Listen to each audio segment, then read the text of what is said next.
Good morning again, everybody. I'd like to begin this morning by distinguishing the difference between believing in faith and walking in faith, between believing in faith and living in faith. To believe in faith is to be able to say, I believe in a divine intelligence in the cosmos. It's to be able to say, I'm for each individual realizing freedom and self-realization. It's to be able to say, I am pro the qualities of humility, reverence, and awe that comes from faith. To walk with faith is to be able to say that I believe in my own being there is a divine intelligence that is active.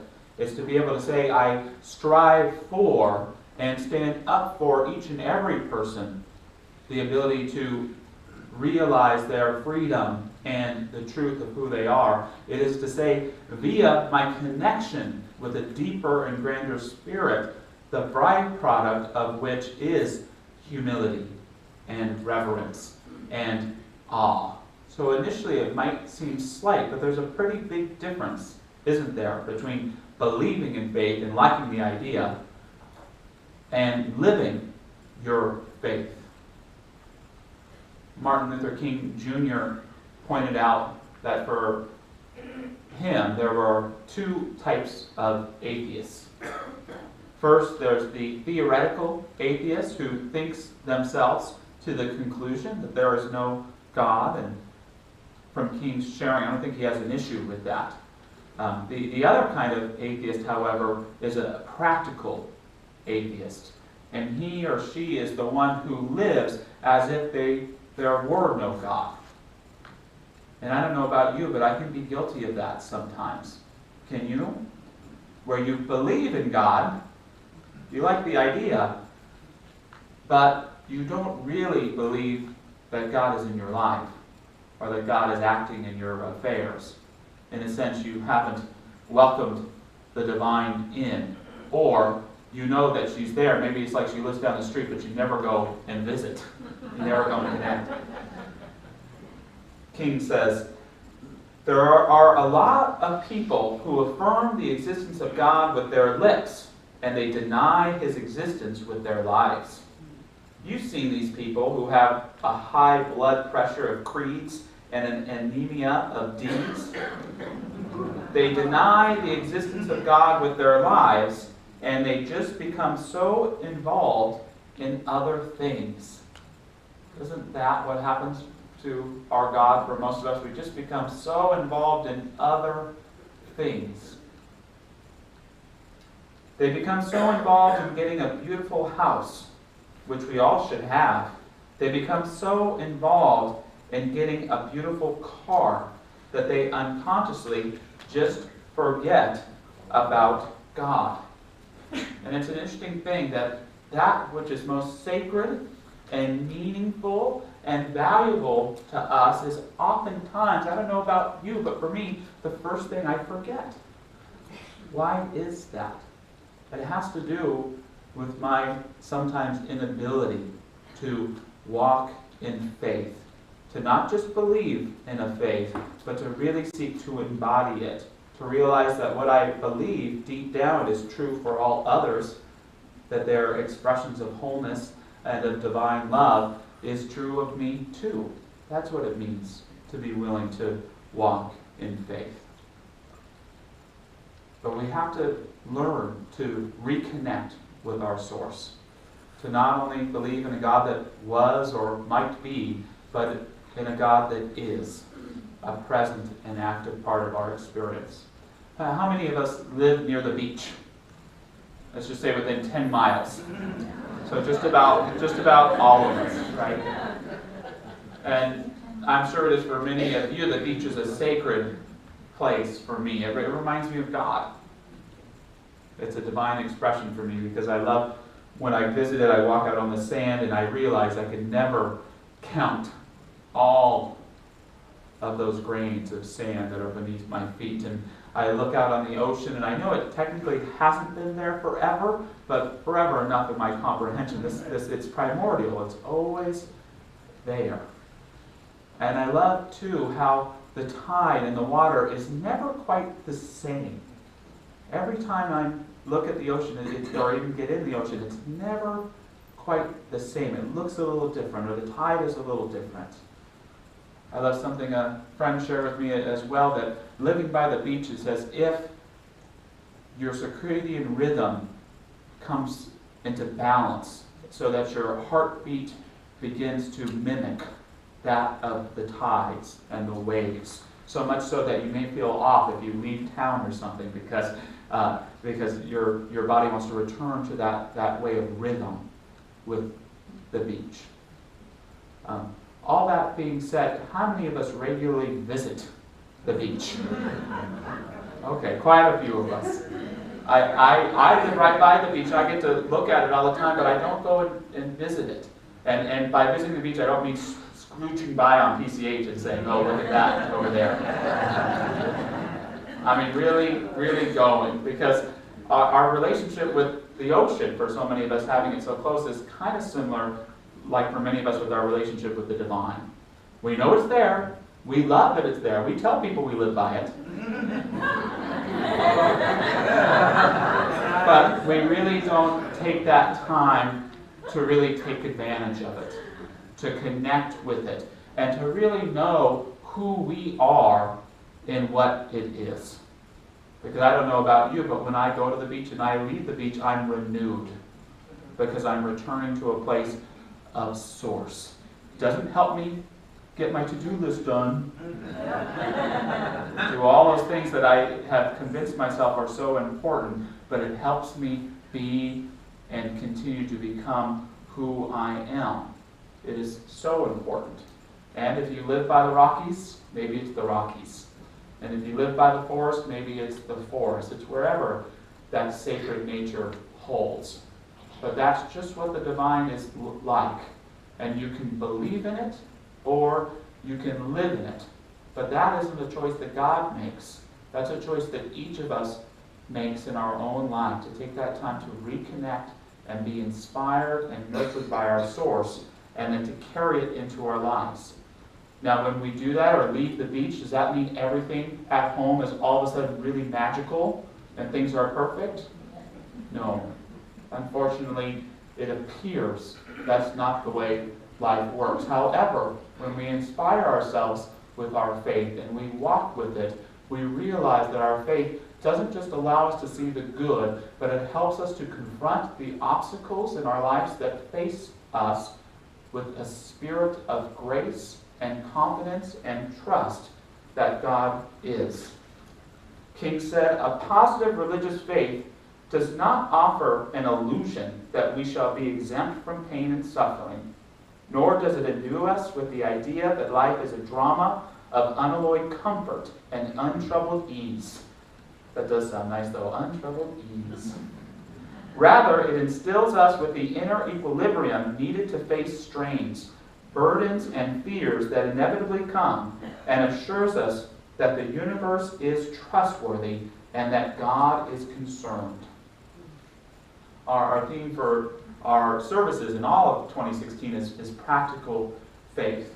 And our goal is to really look at this teaching, to look at our lives, and to say, how can we take the best that's here and really apply it to our lives?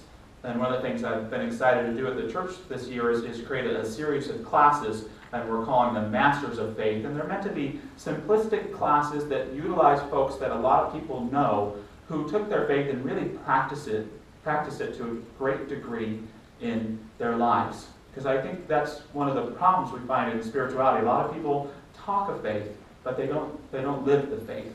And that's why I was so glad, and the first person that came to mind was someone like Martin Luther King Jr., who lived his faith so completely that it manifested great things for himself and for life. I wanted to share something that Robert Fulghum said, and I thank Barbara for giving me the book, and I thank Randy for giving Barbara the book that helped Barbara give me the book, where I found the book. They're here. Inside jokes, so that's the only one today, I promise. Robert Fulghum said, "The older I get, the less attention I pay to what people say or think or hope. I notice what they do, how they live, and what they work for. There is an unresolved argument in the arts and in politics over whether one's words are to be judged with regards to one's life. I come down on the side of integrity. The life validates or invalidates the words.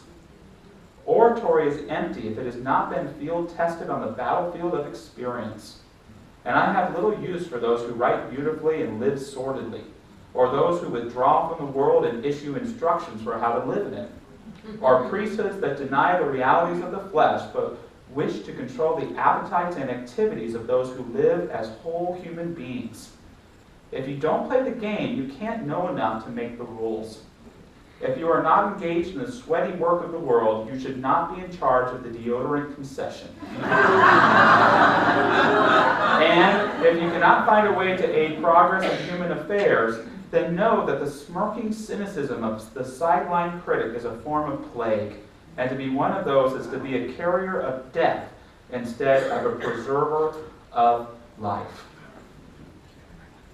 And Martin Luther King Jr. is a good example to me of someone who really sought to live a faith and see it manifest in his life. I do want to point out, however, that in talking about masters of faith, I don't want to prop up these folks who we might see as perfect, because they're imperfect. And each person in here can be a master of faith, and I'm guessing you're not perfect either. One of the biggest, and perhaps the biggest mistake we make in spirituality is trying to make people that aren't us perfect. We try to do that, going back to Jesus and before. We try to make Jesus perfect, a flawless being. And why do we do that? Does it make him look better? Or do we do that because it excuses us? Because it excuses us from following the message that these great teachers taught so profoundly, which is to be more like us.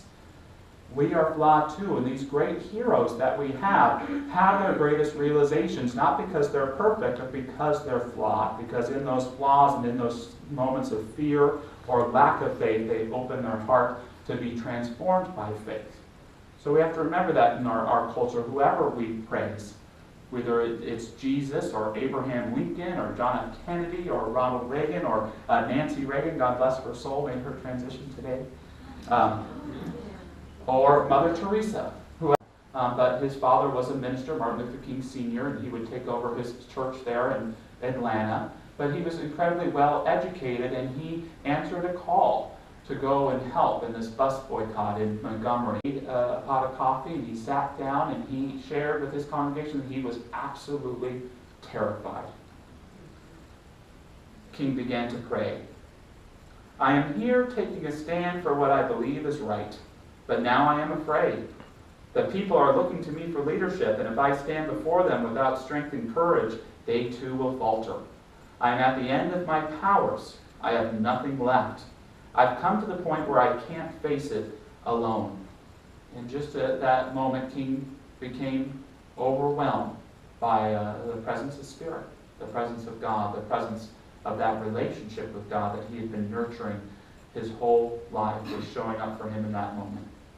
He shared, "The outer situation remained the same, but God had given me inner calm. 3 nights later, our home was bombed. Strangely enough, I accepted the word of the bombing calmly. My experience with God had given me a new strength and trust. I knew now that God is able to give us the interior resources to face the storms and problems of life." Walking with faith provides us with the interior resources to face whatever is before us. And we see King's faith there. I can't imagine what Mrs. King's faith had to have been like through a scenario like that. And that wasn't the first time King's home was bombed either. It happened a few more times after that. King is a Christian, but I think it's important to recognize he's not the kind of Christian who sees that Christianity is all about getting folks on your side, that it's all about saving people's souls and bringing them to apply themselves to the doctrine of Christianity. He didn't see Christianity that way. For King, Christianity was about taking the message of Jesus the message that God is love, and applying it to human life. That was what Christianity was about. That's what spirituality is about. That's why for King, do you know who Dr. King said the greatest Christian he ever met was? He said it was Gandhi. And he laughed about it. He said, the greatest Christian I ever met isn't even a Christian. But it was someone who took the charge of Jesus and applied it to their life through loving kindness, through nonviolence, through forgiveness. And King not only got to meet Gandhi, who inspired him and the technique that was used during that civil rights movement of nonviolence, but he was also influenced by folks who influence us here, like Henry David Thoreau, Leo Tolstoy, and even more than that. King would embrace the tactic of nonviolence, but also the philosophy of truth, capital T, truth, in facing oppression and challenges. He shared, the nonviolent approach does not immediately change the heart of the oppressor. It first does something to the hearts and souls of those committed to it. It gives them new self-respect. It calls up resources of strength and courage that they did not know they had. Finally, it reaches the opponent and so stings his conscience that reconciliation becomes a reality. Isn't that a powerful notion? This idea that when you apply a tactic, it is first and foremost for your own self, to own yourself. Wouldn't it be wise if we put down the sword at ourselves and first stop beating up on ourselves or judging ourselves or giving ourselves whatever hell we may be at any point in any day, and loved ourselves? Or just stopped and allowed ourselves to be quiet for a moment? We would probably remind ourselves that we are precious creations of a divine life. We would probably remind ourselves that there is some peace and calm and wisdom in there beneath all the hubbub that we're putting ourselves through. And then, when we do that, we can face that which we confront and sometimes even inspire the challenges that we confront and those who are behind them to change and see and embrace their own nature as well. I would think that is the point of it all. Dr. King had a favorite sermon he gave, and one of the things I really admire and envy about Dr. King is he had the ability to give the same sermon over and over and over again. You know, sometimes when you're here a while, you'd like to do that, I'm sure. We slip it in from time to time. But he'd have no problem with that, and he had certain sermons he'd like to give all the time. His favorite was called 3 Dimensions of a Complete Life, and he would give it at least once a year, fairly regularly. And the reason I think it was his favorite, and he doesn't say this, I'm saying it, is that it really defines what it means to be a Christian, or what it means to live a spiritual life, what he believed about that. He said there are 3 dimensions to a complete life. There is the length, the breadth, and the height. The length, the breadth, and the height. The length is loving ourselves.